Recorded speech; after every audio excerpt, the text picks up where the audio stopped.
In 1939, the aggressive Nazi regime had cast its shadow to the north, south, east and west, toppling countries like dominoes beneath the onslaught of its invincible military machine.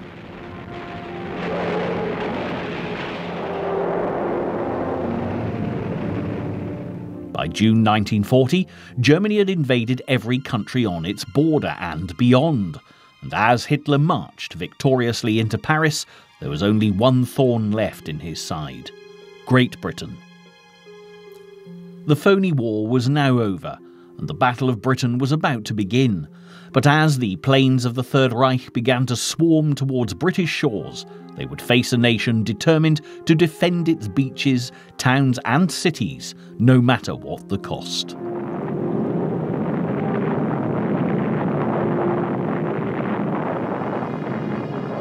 Adolf Hitler now faced the stubborn resolve of Winston Churchill, and the tides of war were about to change.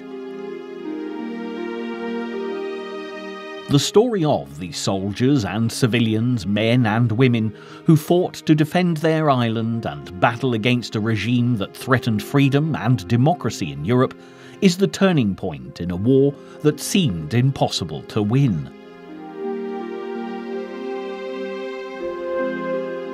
But the extraordinary bravery of so many in these dark days, when Britain stood alone against Nazi Germany, ultimately saved not only the United Kingdom, but entire continents from the unstoppable force of Hitler and the Third Reich. The Battle of Britain and the Blitz are now recalled with national pride as a time of solidarity, union and courage, when the words of one man inspired millions to stand up to the terror of Hitler.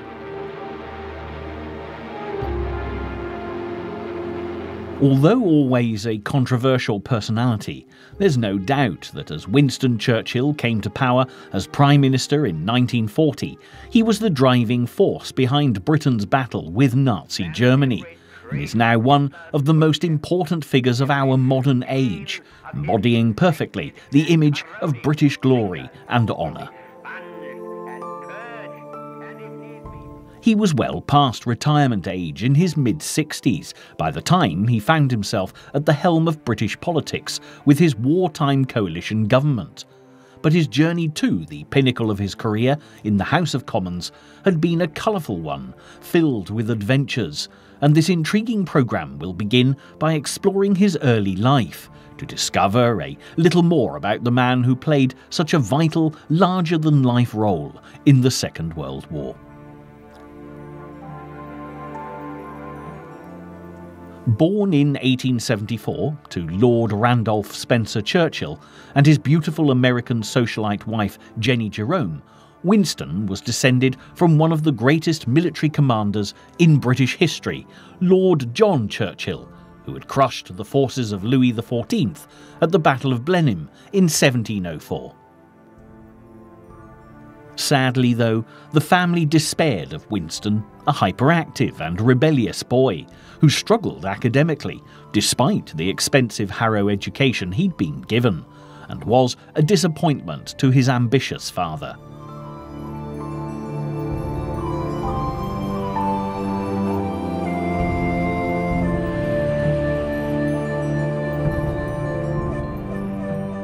The exasperated schoolmasters commented that he was willfully troublesome, forgetful and unpunctual, and although he shared a flair for literature and history, he was at the bottom of the class.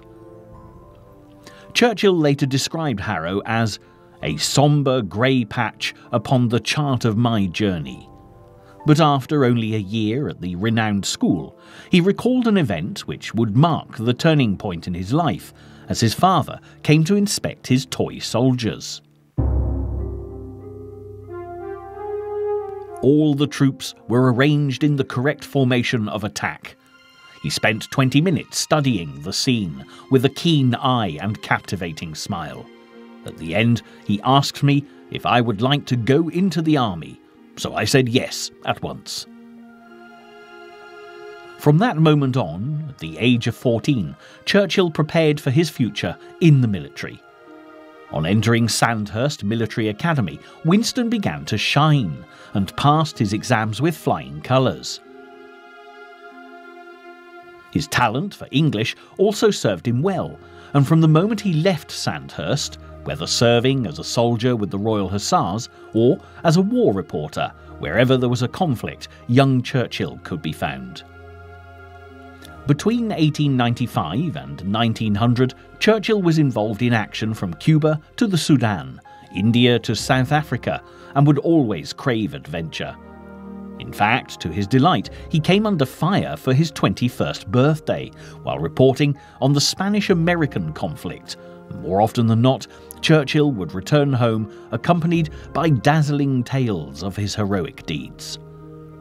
During the Boer War in South Africa, he saved a hospital train from the attacking Boers, and when taken prisoner himself, escaped by walking 300 miles to rejoin the army, creating a sensation in Britain.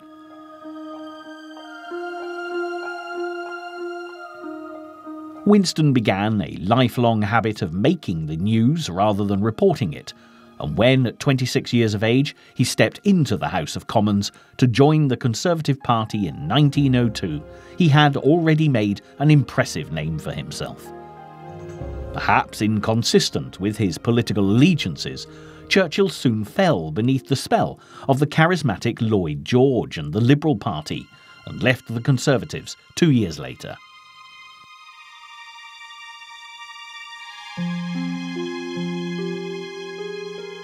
It was at this time that Churchill met the lovely Clementine Hozier at a dinner party, who would later become his wife. Legend has it that in 1908, as they strolled in Blenheim Palace grounds, they took refuge from a sudden rainstorm in a small building, where he made his marriage proposal. The couple were married 1 month later and would have a long and happy marriage, even if it did have its turbulent moments.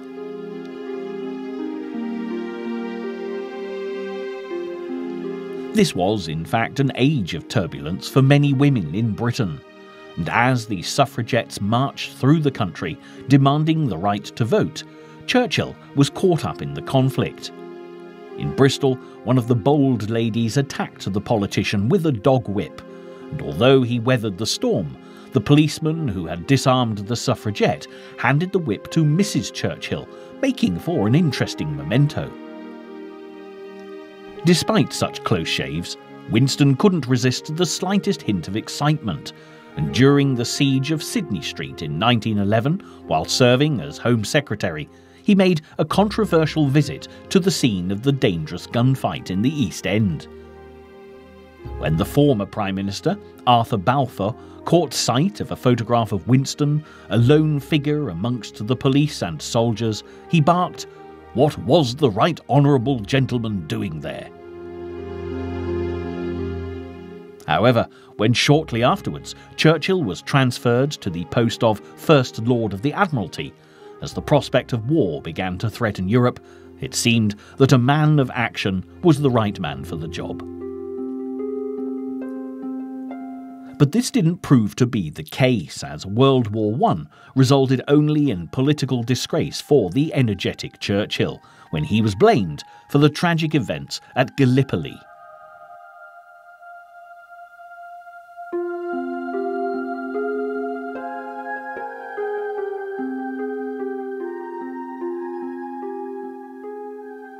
In late November 1914, Churchill put forward a plan for a naval attack on the Dardanelles, a narrow strait separating Europe and the Gallipoli Peninsula from mainland Asia, where the ancient Trojan Wars were once fought.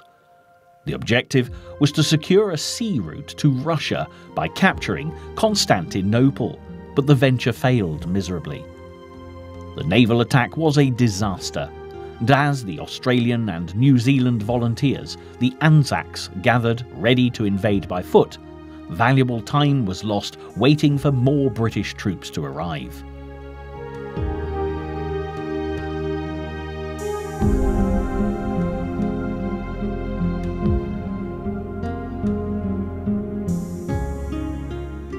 After 6 weeks of delay, the Turks had dug trenches, wired the beaches, and even built roads, and when the Allies eventually scrambled to shore, thousands were slaughtered. Back in Britain, the blame was firmly placed on Churchill's shoulders, who left the War Cabinet in disgrace, while the Liberal government, led by Asquith, collapsed and a coalition with the Conservatives was formed under Lloyd George.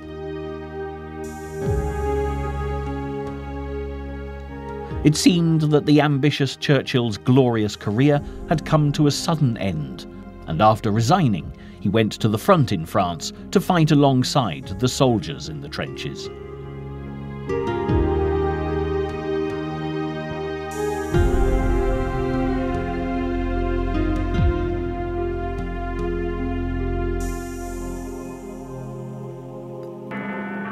When 1918 finally saw the Great War come to an end at the 11th hour of the 11th day of the 11th month, back in Britain, Churchill recorded the scene. The bells of London began to clash. I could see that Trafalgar Square was swarming. Flags appeared as if by magic.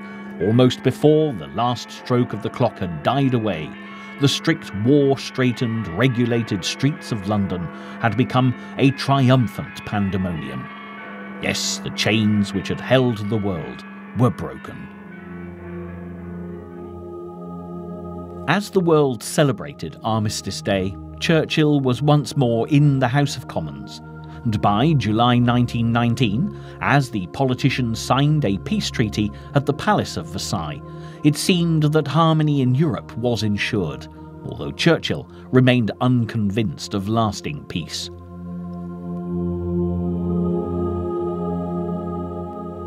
By 1922, Winston Churchill had moved to Chartwell in Kent with his wife and 4 children, which would remain the family home for the rest of his life. As the 20s rolled by, he had a variety of posts, including that of Chancellor of the Exchequer, was in and out of government as dramatic changes took place in post-war Britain.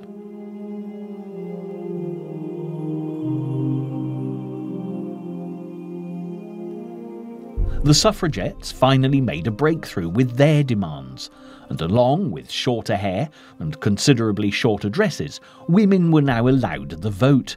They were even permitted to attend university, while the first female Member of Parliament, Lady Nancy Astor, now sat in the House of Commons. As the Charleston took the world by storm, and women celebrated their newfound freedom, advances in military aviation captured the imagination of many would-be pilots as the pioneers took to the skies.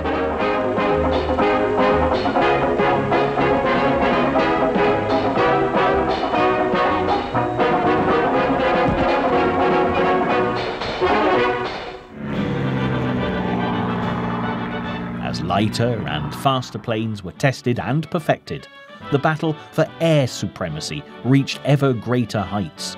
Not that anyone would have believed that within 2 decades, Britain's survival would depend upon their efforts.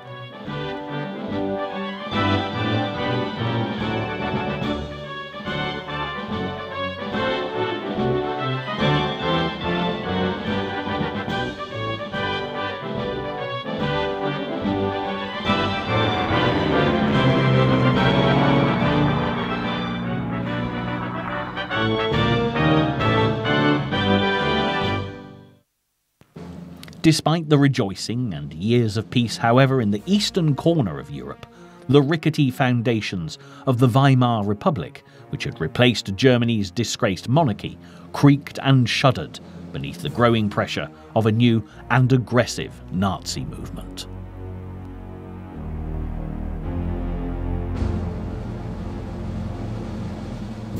As the fascist leader Mussolini marched into Rome and burst into Italian politics, Churchill, as ever passionate in his convictions, hailed Mussolini as a great leader for opposing the threat of communism, which had plunged Russia into such a state of turmoil. But Churchill was quick to change his mind when Mussolini showed his true colours. Also, he supported Japan's actions in 1931 when they invaded Manchuria and began the war with the Republic of China, saying, "I hope we shall try in England to understand the position of Japan, an ancient state. On the one side they have the dark menace of Soviet Russia, on the other the chaos of China." Similarly, he saw Franco's grip on Spain, a country in the midst of the turmoil of civil war, as an admirable stand against communism.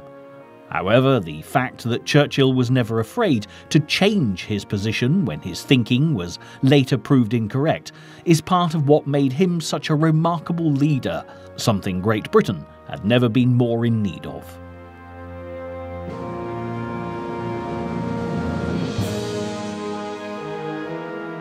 Yet there was a much greater threat than that of communism beginning to emerge. In 1933, Adolf Hitler was made Chancellor of Germany, and as the ailing German president Hindenburg died just months later, Hitler swiftly stepped into his shoes, instigating the reign of the Third Reich. As the Nazi Party set about rebuilding the army Germany had lost after the restrictions laid down in the Treaty of Versailles, the British government seemed oblivious to the ominous menace gaining ground across Europe, finding itself more concerned with problems closer to home. In 1936, the country had mourned the death of King George V, and the nation was rapidly plunged into an unexpected crisis when his successor, King Edward VIII, summoned Prime Minister Baldwin to Buckingham Palace and announced his plans to marry his mistress, Wallis Simpson. The American divorcee was an unsuitable candidate for the role of Queen, and the government insisted that the king choose either the throne or the woman he loved. Winston Churchill was one of the few who expressed support for the king and his dilemma, but by now Churchill's comments held little weight in the Commons, and he was literally shouted out of Parliament. On the 10th of December 1936, Edward VIII abdicated and left for a life in exile to marry Mrs. Simpson, and was succeeded by his brother, George VI.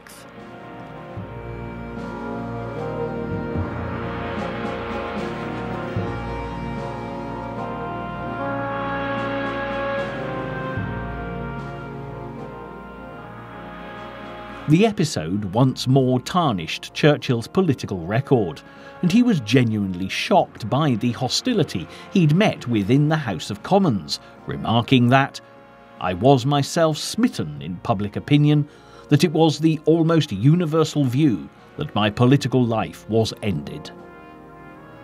The outspoken Churchill had perhaps been too quick again to express himself, and as the former king and his new wife travelled around Europe and fraternised with the enemy in Germany, he remained a lone figure on the back benches, struggling to highlight the dangers arising from Hitler's new regime. Soon after the king's abdication, the Prime Minister Stanley Baldwin retired to be succeeded by Neville Chamberlain, who, despite growing unease over Germany's flagrant flouting of the Treaty of Versailles, was keen to promote peace in a country that had already lost so many men to war. Only Churchill could be heard warning of the dangers ahead as the Nazis began to mobilise through Europe, and as Hitler's diplomatic promises dissolved as swiftly as the governments he overthrew, Chamberlain soon discovered that the peace he craved would only come at a price.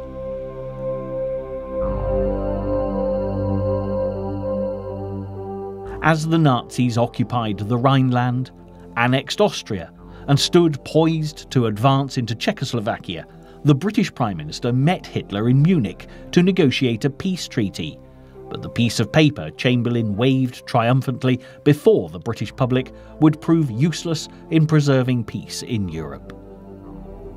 Churchill announced that Britain and France had sacrificed honour in signing away land in Czechoslovakia, and they would now have a war on their hands, and all too soon he was proved right. By March 1939, Germany had fully occupied Czechoslovakia, and there was worse to come as the Nazis stormed into Poland with the full force of their tanks and the German Air Force screaming overhead.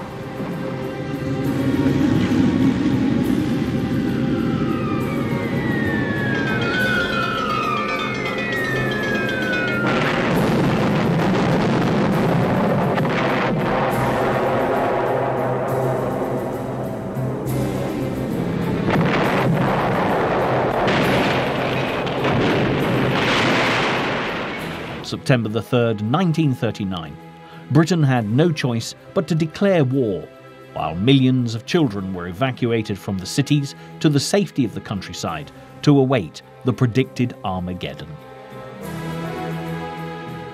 The nation desperately needed Winston Churchill, and reluctantly, Chamberlain appointed him First Lord of the Admiralty, amongst great celebration from the Navy, who rejoiced, Winston is back.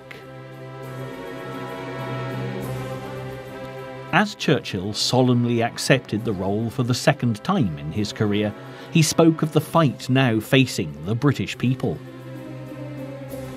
Outside, the storms of war may blow, and the lands may be lashed with the fury of its gales, but in our own hearts, this Sunday morning, there is peace. Our hands may be active, but our consciences are at rest. This is not a question of fighting for Danzig or fighting for Poland. We are fighting to save the whole world from the pestilence of Nazi tyranny. Even so, in the year that followed, this period of time would become widely known as the Phoney War, while the British watched mainland Europe slowly disintegrate before them. Chamberlain hesitated in sending assistance to Poland, and the nation soon fell in the wake of Hitler's merciless onslaught. They watched Stalin defeat the courageous Finns, and as the Nazis advanced through Denmark and Norway, there was much disappointment among the British with the government's failure to act. Chamberlain continued his desperate attempts to find a peaceful alternative to war. But as Hitler offered a thorny olive branch to the island nation, the Prime Minister's popularity had diminished considerably. After a year of disastrous attempts to halt the approaching Nazi forces, it was obvious this was not the time or the place for a peace-loving politician. There seemed only one man capable of standing firm against Hitler's advances.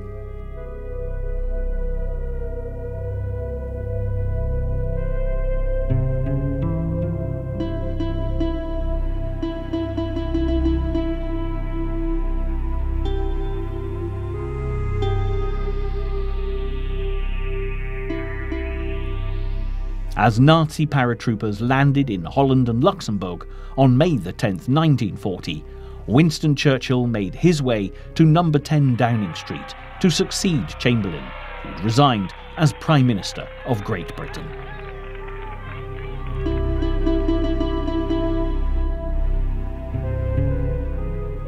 While Europe fought the Nazis, the words he spoke at the House of Commons on that day, which were heard by millions nationwide, still live on in the memories of all those who lived through the Second World War. I have nothing to offer but blood, toil, tears and sweat. We have before us an ordeal of the most grievous kind. We have before us many, many months of struggle and suffering. You ask, what is our policy? I say it is to wage war by land, sea and air, war with all our might and with all the strength God has given us, and to wage war against a monstrous tyranny never surpassed in the dark and lamentable catalogue of human crime. That is our policy. Just 3 days later, Rotterdam was bombed to the ground as the Dutch continued to resist the Nazi invasion. 1 square mile of the city was completely levelled, and nearly 1,000 people were killed, invoking strong anti-German patriotism among the British.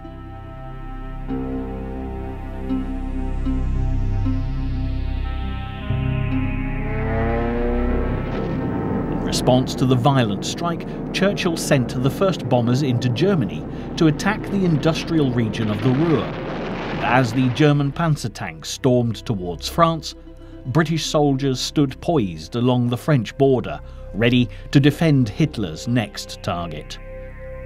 The might of the Nazi military machine was not easy to halt, however, and as the Allies were separated by an ingenious battle plan employed by the Nazis, which cut the armies into two, thousands of men became trapped on the beaches of Dunkirk in northern France.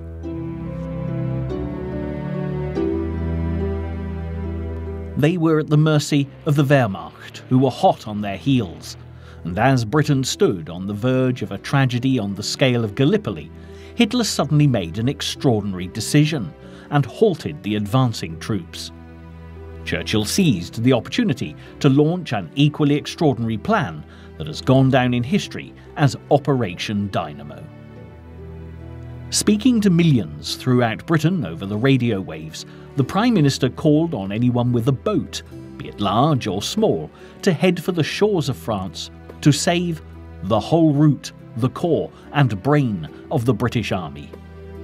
The response was breathtaking as merchant marine ships, small fishing boats and pleasure boats formed a hastily assembled fleet of 860 boats.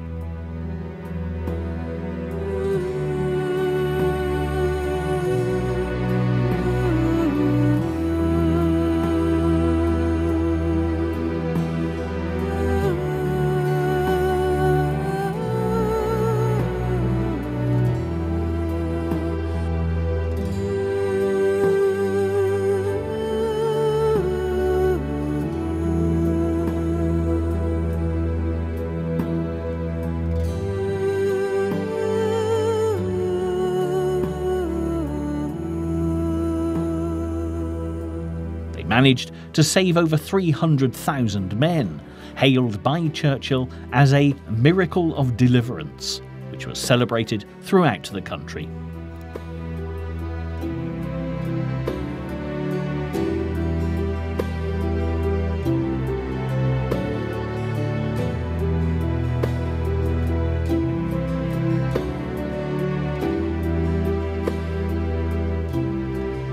But the Prime Minister warned in a speech to the House of Commons, "We must be very careful not to assign to this deliverance the attributes of a victory. Wars are not won by evacuations." Many weapons had been left behind, ships had been sunk, and although the British Expeditionary Force had been saved, Dunkirk was in effect a military disaster. By this time, many countries were suffering terrible atrocities under the Nazi regime. Millions had been killed, tortured and imprisoned. And as Hitler's soldiers marched victoriously into Paris, there was little to celebrate.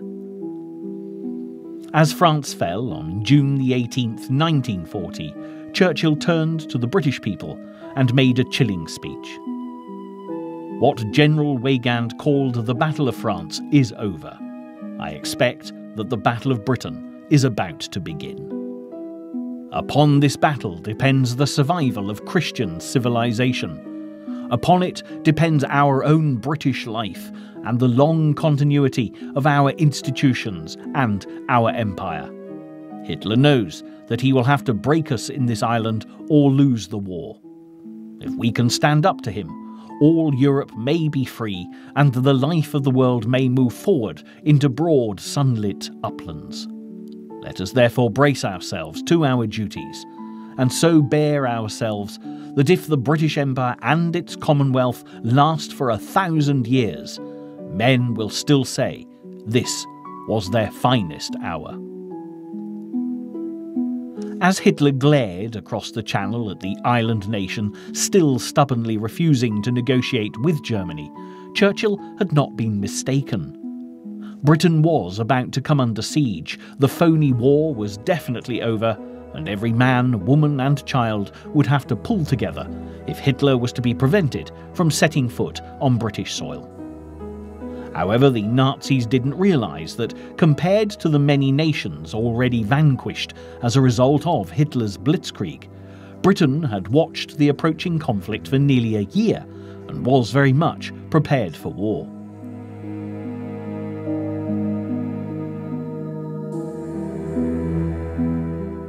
With France now lost, the British began to take action.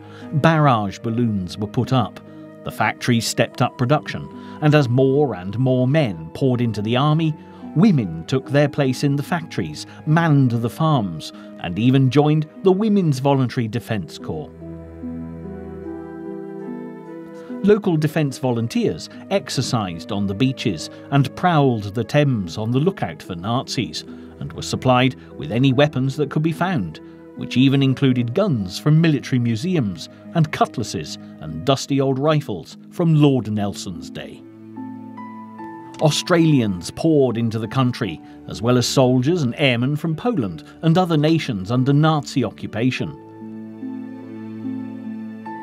Children who had returned home during the phony war of 1939 were evacuated once more, and as women gave up their aluminium pots and pans for the war effort, the battle cries of Prime Minister Churchill filled them with courage for the fight ahead.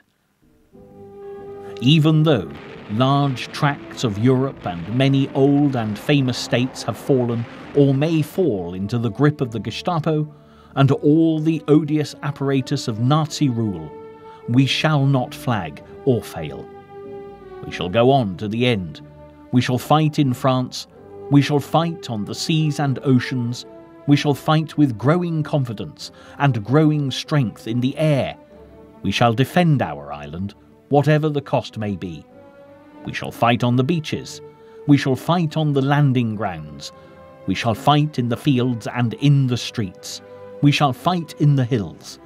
We shall never surrender. Will be expanded and purged, and if need be blasted from the surface of the earth. As Britain faced the enemy, they did so with the unity with which they'd faced Napoleon and other invaders. And if Nazi Germany was to be the first country to invade the island in 900 years, it would do so over Churchill's dead body, quite literally. When the British Secretary of State for Foreign Affairs, Viscount Halifax, suggested Churchill moved the government to Canada for the duration of the war, he replied that if the Germans invaded, he would take a rifle, pointing out that he was not a bad shot, and put himself in the pillbox at the end of Downing Street and shoot until he had no more ammunition. And with the benefit of hindsight, we know that he meant it.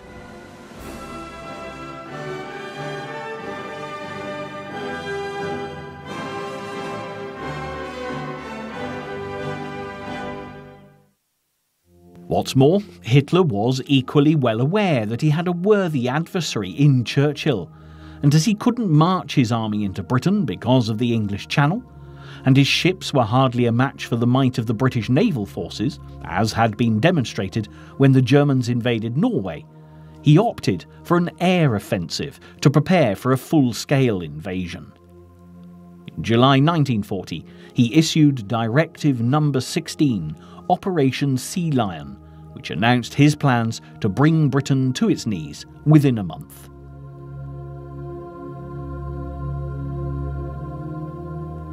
By defeating the RAF, the Luftwaffe would clear the way for landings along the length of the south coast. 100,000 men would then storm into Britain along with Himmler's terror force, the SS, with orders to extinguish all opposition.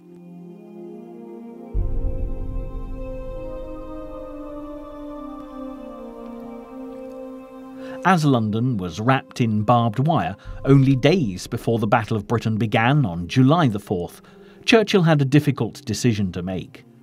As France had been lost to Nazi Germany, there was a great risk that the French fleet, the fourth largest naval force in the world, would be used against the British.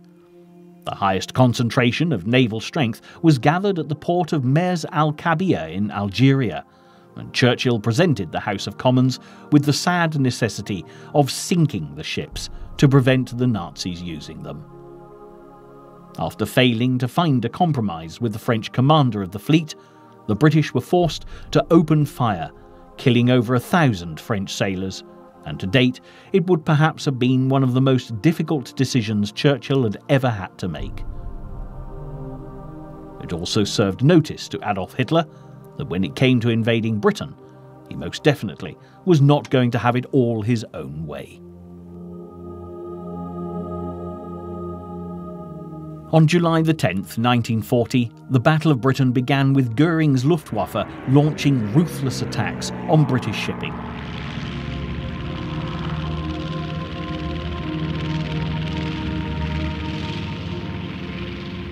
Wave after wave of fighter-escorted bombers headed for the ships and harbours of southern England. But as the RAF flew into action, they soon proved that Göring lacked a true perspective on Britain's air defences, which were probably the most sophisticated in the world. Hurricanes and Spitfires made up much of the British Air Force, which, although vastly outnumbered by the Luftwaffe, rose to the challenge, combating Germany's modern state-of-the-art planes with unsurpassed bravery and courage.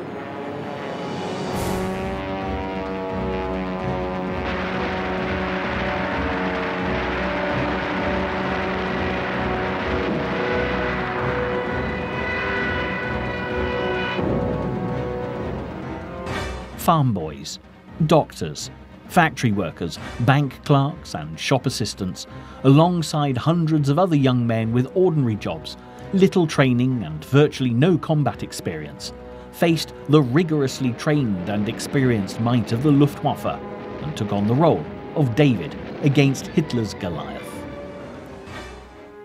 The Royal Air Force also had the advantage of revolutionary, top-secret technology that later became known as radar, which gave controllers early warning of Luftwaffe raids and was highly underrated by the Germans. As the great towers scoured the skies along the coast and out to sea, further inland, the British Observer Corps peered heavenward day and night, ready to phone control command as soon as an aircraft came into view.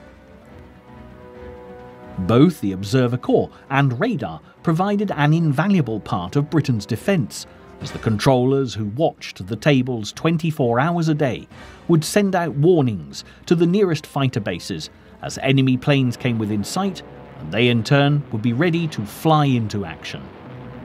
The Luftwaffe soon began to wonder why the Spitfires and Hurricanes were always waiting for them, but it seemed that German intelligence had its flaws.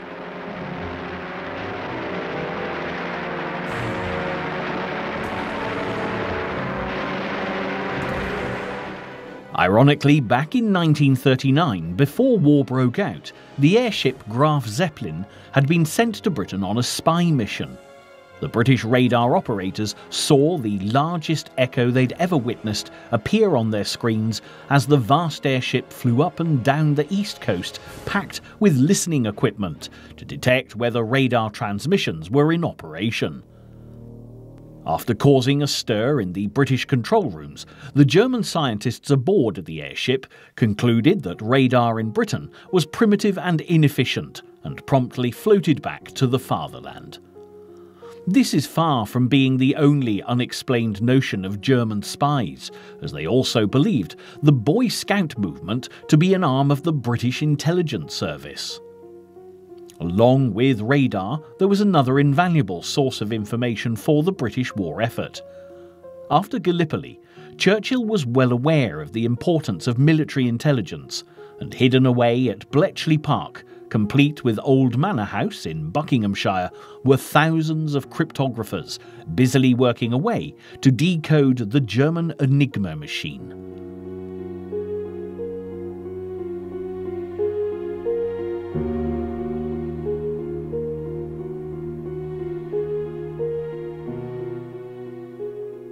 After the fall of Poland, the Polish cryptographers had shared their Enigma work with the French and British, which had led to a major breakthrough, and the project, codenamed Ultra, would have an enormous influence on the Battle of Britain, providing early warnings of enemy planes. It didn't take long for Hitler to realise that Britain was not to be defeated as easily as he'd hoped. By the end of July, the Luftwaffe had lost 286 aircraft, compared to the RAF's 150. On August the 1st, Hitler ordered Goering to overpower the British planes with all the might at his command in the shortest possible time, and the head of the Luftwaffe was quick to obey. The destruction and damage to the airfields brought the RAF to the brink of defeat, and with the British pilots exhausted, having no choice but to fly day and night, a Nazi victory seemed dangerously close.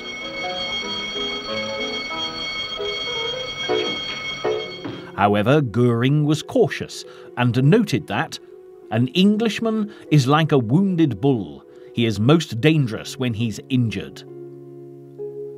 After a brief respite between August the 19th and the 23rd, the attack resumed in combination with secondary night attacks on cities around Britain. Many homes were destroyed, 6 major airfields were seriously damaged, and one sector headquarters with operations room at Biggin Hill was totally wrecked. Yet despite the utter exhaustion of the RAF, the German losses were still higher than those of the British. Goering also made the decision to give up the attack on radar stations because they were a difficult target for the German planes, a change of plan that would cost him dearly. By the beginning of September, German losses were almost double that of the British, and the twisted metal of the destroyed Luftwaffe planes that had crashed on England's green and pleasant land were a familiar sight. Albrecht Kesselring, who was commanding the attack on Britain's south coast, believed that the air war had already been won. However, when German planes accidentally dropped their bombs on London on August the 24th, it made an impact on the shape of the conflict to come. A German bomber crew in trouble had to rid themselves of their bomb load and accidentally dropped them on the capital, despite Hitler's express wishes that the British civilian population should not be attacked. The next day, Churchill retaliated by sending bombers to hit Berlin, and although little damage was done to the city itself, the psychological effect on the German population was deeply penetrating in light of Goering's promises that the cities of the fatherland would not and could not be bombed. Hitler was furious and made the grave mistake of letting his anger colour his military strategy when he decided to avenge the attack on Germany by focusing on Britain's cities rather than continue with the mounting attack on Fighter Command and its airfields. The German bomber offensive began on a Saturday afternoon, September the 7th, 1940, with the main objective of destroying British morale. At 20-4, the coastal radar stations that had been silent all day suddenly began to show a few blips off the French coast, which suddenly merged together and grew to a dramatic size. Late in the afternoon, over 300 Luftwaffe bombers cast their shadows over London, accompanied by nearly twice as many fighter planes, and as the sirens wailed while people ran for cover, the Blitz began. Bombs screamed through the sky, destroying everything in their path, and on the ground, London crumbled beneath the onslaught. Eyewitnesses working in city offices described a thick blanket of black bombers 2 miles wide, following the Thames. There was nothing they could do except return to their work and pray like mad, and they talked of a deafening sound while the building shook as dust from the walls and ceilings enveloped their tasks. Meanwhile, in the skies, the RAF were faced with an enormous task, and again the words of another eyewitness, this time a squadron leader, paint a vivid picture. The sky became a seething cauldron of aeroplanes, swooping and swerving in and out of the vapour trails.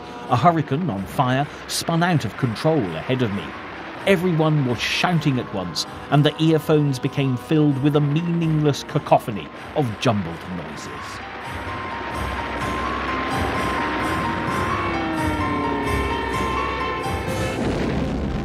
As firefighters battled through the night, another 133 bombers, guided by the fires, returned to wreak further havoc.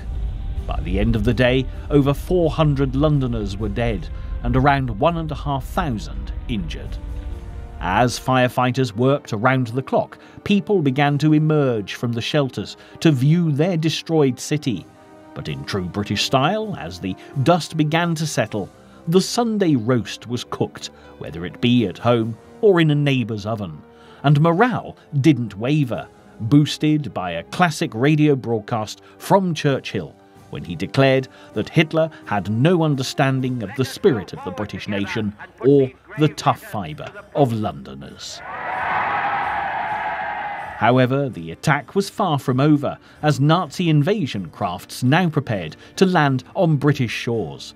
But by focusing on bombing British cities, the Luftwaffe had now left the RAF time to gather its strength and prepare for battle. The bombing of London continued for 57 consecutive nights, but while it caused devastation in the city, it meant that the grinding pressure was taken off the RAF. Recovering from the losses incurred from the bombardment of the previous months, the airmen flew into action with a newfound energy and strength. Hitler's criteria for an imminent invasion continued to focus on him eliminating the British Air Force and radar stations. But on September the 15th, the Luftwaffe suffered heavy losses after a devastating air battle with the RAF, forewarned by ultra-intelligence. It was becoming clear that Operation Sea Lion was going to be more difficult to implement than Hitler had imagined. After the Germans repeatedly postponed the date of the invasion, Ultra picked up a signal on the 17th of September, which verified that, for the time being at least, the land invasion had been called off. Although Britain had won the battle in the air, Hitler concentrated his efforts to bomb the nation into submission with renewed vigour. With Luftwaffe raids day and night, London ceased to be the only target, as many other cities, including Glasgow, Cardiff, Belfast, Sheffield, Coventry, Birmingham and Plymouth, came under fire. The way the British coped with the onslaught was admirable. In London, people still continued to get up in the mornings and go to work in the factories, determined to supply the commander of the RAF, Sir Hugh Dowding, with the planes his fighter pilots so desperately needed. By night, people would gather in underground stations to sleep, and whole communities began to form the most extraordinarily strong sense of unity. Shops still opened, despite being surrounded by the rubble of neighbouring buildings, and those fortunate enough to find their houses still standing rallied to help those who'd not been quite so lucky. From London's East End to Buckingham Palace, the bombs caused devastation, but despite fears for their own safety, the King and Queen remained at Buckingham Palace, showing solidarity with the British people. They travelled around the country to boost morale and console those who had lost homes and loved ones. Buckingham Palace suffered no less than 9 direct hits during the war, one bomb even disturbing the royal family as they ate breakfast, which the Queen described in a letter as happening so quickly that they only had time to look foolishly at each other as the scream hurtled past and exploded with a tremendous crash in the quadrangle.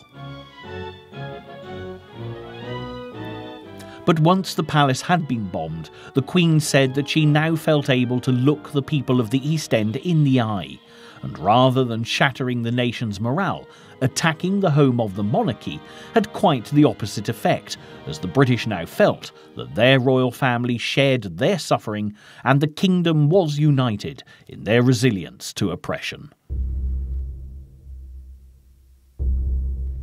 On a global scale, however, another player was on the move in the Pacific theatre of war.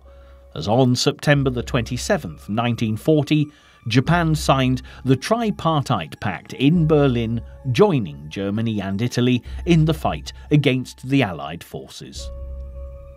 However, Russia, already connected with Nazi Germany, was not invited to join, as Hitler was planning to renege on his non-aggression pact with Stalin, just as he had always intended.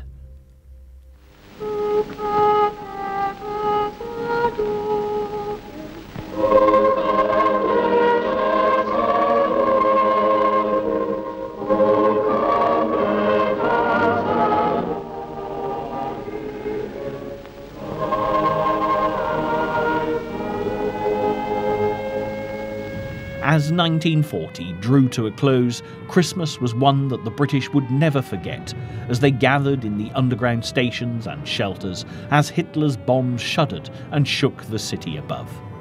On December the 30th, 22,000 firebombs were dropped on the capital, but the magnificent St. Paul's Cathedral stood defiant through the smoke and flames, a beacon of hope and a symbol of the city and the nation that refused to bow to the Nazi onslaught.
The spirit of the British people, led by Winston Churchill, was proving to be unbreakable, and as another year at war got underway, even Hitler realised that his attempts to destroy the nation's morale had failed.